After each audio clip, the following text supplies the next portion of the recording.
After an early morning rise, it was time to enter California's Yosemite National Park. This was my first time in a park whose name means those who kill.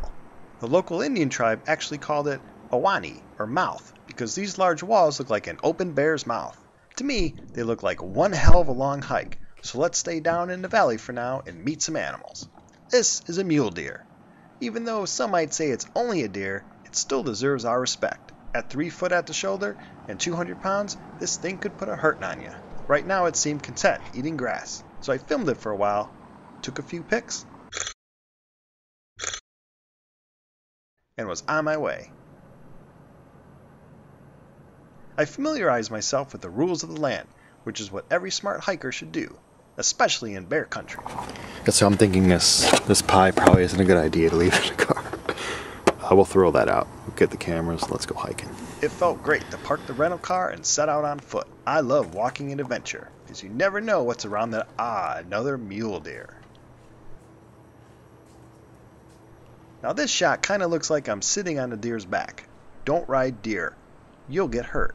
I'm actually on a platform looking down at its impressive antlers. They are antlers and not horns, as antlers are shed every year.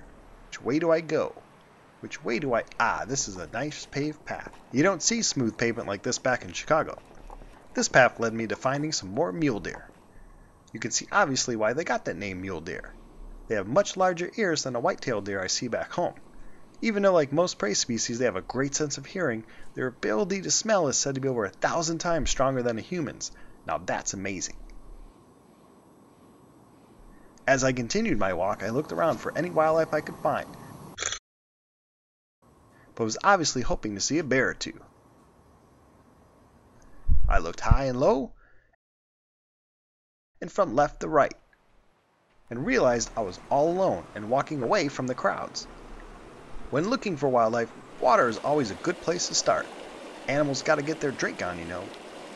It seemed like all was quiet when I heard some human noise a little ways off the trail.